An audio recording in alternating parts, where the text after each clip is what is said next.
आज एक महत्वपूर्ण निर्णय करने जा रहा है। पूरे देश में ध्यान से सुनिए, पूरे देश। नमस्कार दोस्तों, इस वक्त की बड़ी खबर निकल के सामने आ रही है भारत बंद को लेकर। वही 5 राज्यों में फिर से लॉकडाउन पर मोदी सरकार से बड़ी खबर आई है।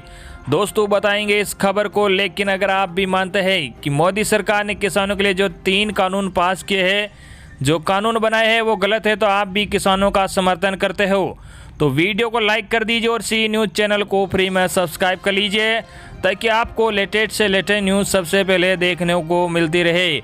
और आप किस राज्य के रहने वाले हो ये भी कमेंट करके ज़रूर बताना। दोस्तों पहली बड़ी खबर आ रही है। जी आपको बता दें, कृषि कानून को रद्द करने को बुलाया जाए संसद का विशेष सत्र, किसानों की सरकार से मांग।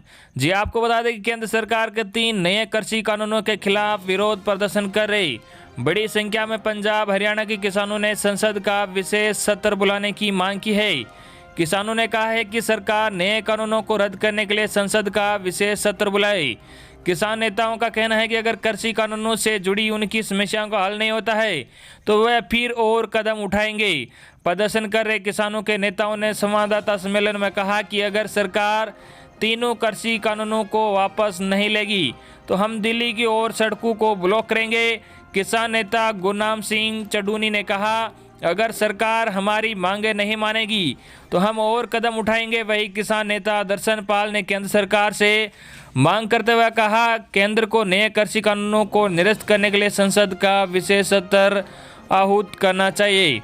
संवाददाता सम्मेलन को संबोधित करते हुए किसान नेता दर्शन पाल ने आरोप लगाया कि केंद्र किसान संगठनों में फूट डालने का काम कर रहा है, लेकिन ऐसा नहीं हो पाएगा। इससे पहले करीब 32 किसान संगठन के नेताओं ने सिंगू बॉर्डर पर बैठक की, जिसमें भारतीय किसान यूनियन के नेता राकेश टिकैत भी शामिल हुए। किसानों की चिंताओं को दूर करने को तैयार। जी हां, आपको बता दें कि केंद्रीय कृषि मंत्री नरेंद्र सिंह तोमर ने बुधवार को एक बार फिर से कहा कि केंद्र सरकार किसानों की चिंताओं को दूर करने के लिए पूरी तरह से तैयार है। उन्होंने कृषि कानूनों को किसानों के हितों में बताते हुए कहा कि इन्हें लंबे इंतजार के बाद लागू किया गया है। केंद्रीय कृषि मंत्री नरेंद्र सिंह तोमर ने कहा, मैं किसानों से अपील करता हूं कि कानून उनके हित में है और सभी सुधारों को लंबे वक्त के बाद लागू किया गया है, लेकिन यदि उन्हें कुछ भी समस्या है तो फिर सरकार उनकी चिंताओं को दूर करने के लिए तैयार है।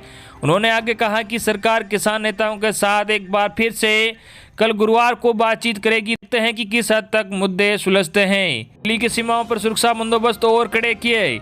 जी आपको बता दें कि प्रदर्शन कर रहे किसानों की दिल्ली से लगी सीमाओं पर बढ़ती संख्या को देख बुधवार को पुलिस ने सुरक्षा और कड़ी कर दी है। दिल्ली के उत्तर प्रदेश से लगने वाले गाजीपुर बॉर्डर पर प्रदर्शन तेज हो गया, जिससे राज्य को राष्ट्रीय राजधानी से जोड़ने वाले एक प्रमुख मार्ग बंद है।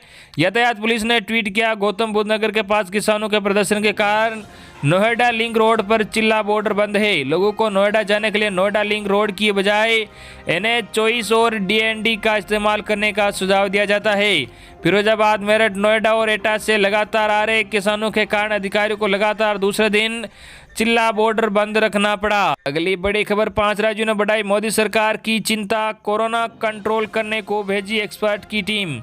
जी आपको बता दें कि केंद्रीय स्वास्थ्य और परिवार कल्याण मंत्रालय का आंकड़ों से पता चलता है कि देश के 5 राज्य कोरोना के सक्रिय मामलों में वृद्धि की रिपोर्ट कर रहे हैं।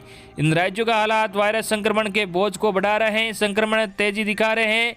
शीर्ष 5 राज्यों में पंजाब, हिमाचल प्रदेश, मध्य प्रदेश, हरियाणा और राजस्थान शामिल है। स्वास्थ्य मंत्रालय द्वारा इकट्ठे किए गए तुलनात्मक आंकड़ों ने दिखाया है कि 1 नवंबर के बाद से पंजाब के सक्रिय केस लोड में 3855 मामलों की वृद्धि हुई है।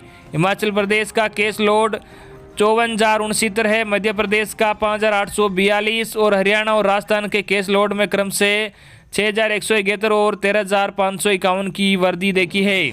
इन राज्यों का वर्तमान सक्रिय केस लोड पंजाब का है 1,38,685, वही हिमाचल प्रदेश का 8,918, मध्य प्रदेश का 17,705, हरियाणा का 20,200 और राजस्थान का 30,305 है। स्वास्थ्य और परिवार कल्याण के केंद्रीय सचिव राजेश भूषण ने कहा, ये वे राज्य हैं जहां केंद्र ने विशेषज्ञों की टीमों को भेजा है ताकि वे राज्य सरकार को रोग प्रबंधन और अन्य मुद्दों पर नियंत्रण में मदद कर सके। हालांकि कुछ राज्यों से अच्छी खबर भी है, जहां लंबे समय से कोरोना संक्रमण के आंकड़े बढ़ रहे थे, लेकिन अब वहां सक्रिय मामलों में गिरावट देखी जा रही है। जिन 5 शीर्ष राज्यों ने गिरावट दर्ज की है उनमें महाराष्ट्र, कर्नाटक, केरल, आंध्र प्रदेश और पश्चिम बंगाल शामिल है। देश भर में आज की बात करें तो बीते 24 घंटों में कोविड-19 के 36,604 नए मामले के साथ भारत के कुल मामले बढ़कर 94,99,414 हो गए हैं। वहीं 501 नई मौतों के साथ संक्रमण से मरने वालों का आंकड़ा 1,38,122 हो गया है। कुल सक्रिय मामले 4,28,644 पर है। पिछले 24 घंटे में 43,062 नई रिकवरी के साथ 89,32,647 लोग ठीक हो चुके हैं। अगली बड़ी खबर, कृषि कानूनों पर किसान आंदोलन के समर्थन में आए ट्रांसपोर्टर 8 दिसंबर से आवश्यक वस्तुओं की सप्लाई रोकने की दी धमकी। जी आपको बता दें कि 3 कृषि बिलों को लेकर जारी किसान आंदोलन के समर्थन में उतरे ट्रांसपोर्टरों ने आगामी 8 दिसंबर से देशव्यापी हड़ताल पर जाने का आह्वान किया है। ट्रांसपोर्ट यूनियनों ने किसान आंदोलन का समर्थन करते हुए बुधवार को उत्तर भारतीय राज्यों में और बाद में पूरे देश में आवश्यक वस्तुओं की आवाजाही को रोकने की धमकी दी है। करीब 1 करोड़ मालवाहक ट्रक ड्राइवरों का प्रतिनिधित्व करने वाली सर्वोच्च transport body all India motor transport Congress ने किसानों के विरोध के समर्थन में 8 दिसंबर से हड़ताल पर जाने का आह्वान किया है।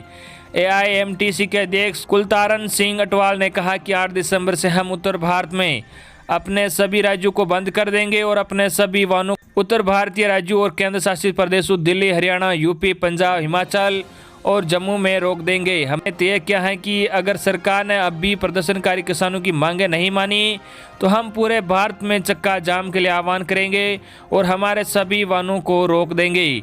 AIMTC ने बयान जारी कर कहा कि ट्रांसपोर्टर किसान आंदोलन का समर्थन दे रहे हैं, वे अपने वैध अधिकारों के लिए लड़ रहे हैं। भारत के सड़क परिवहन क्षेत्र की तरह कृषि क्षेत्र वास्तव में देश की रीढ़ और जीवन रेखा है। 70% से अधिक ग्रामीण परिवार कृषि पर निर्भर है। संपूर्ण उत्तर भारत और पंजाब, हरियाणा, हिमाचल प्रदेश, उत्तर प्रदेश, उत्तराखंड, जम्मू कश्मीर से आने वाले हजारों ट्रक प्रभावित हुए हैं। हम उनका समर्थन करते हैं क्योंकि 65% ट्रक कृषि से जुड़ी चीज़ों को लाने में लगे हुए हैं।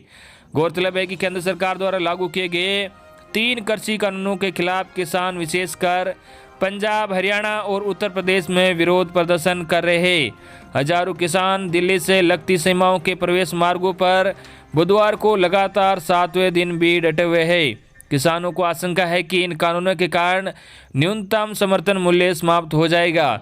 बता दें कि किसान हाल ही में बनाए गए 3 नए कृषि कानूनों the producer trade and commerce 2020, the farmers agreement on price insurance and farmers services act 2020 और दी एसेंशियल कमोडिटीज एक्ट 2020 का विरोध कर रहे हैं।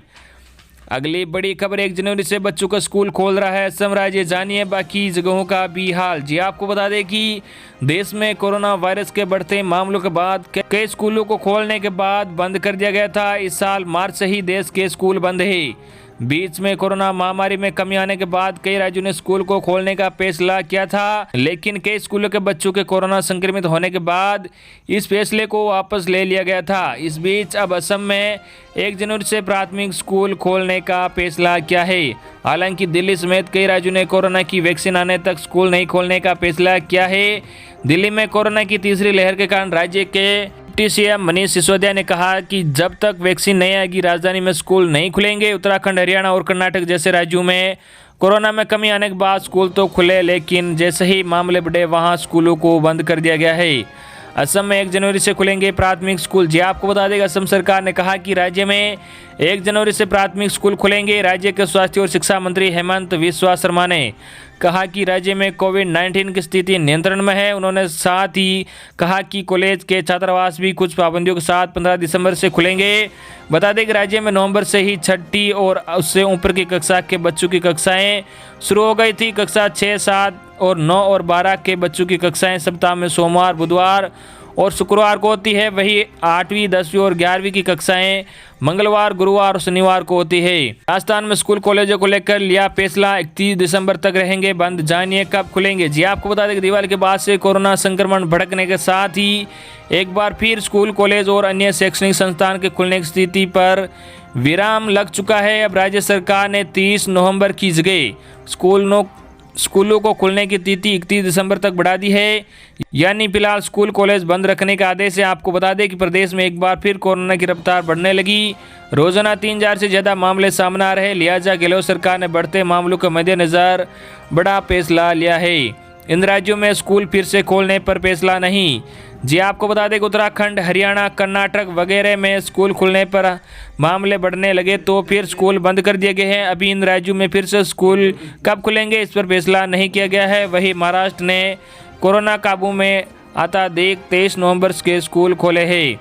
कोरोना वैक्सीन आने तक बंद रहेंगे स्कूल। जी आपको बता दें कि देश में कोरोना की दूसरी लहर कई राज्यों में है। ऐसे में ज़्यादातर स्कूल बच्चों की कक्षाएं ऑनलाइन ले रहे हैं। सरकार ने भी सभी स्कूलों को घर से ही कक्षा लेने को कहा है। ऐसे में जब तक कोरोना का टीका नहीं बन जाता स्कूल सामान्य तरीके से खुलने की स्थिति में नहीं है। तो ये थी आपके लिए आज की बड़ी खबरें जो हमने सबसे पहले आप तक पहुंचा दी है। धन्यवाद।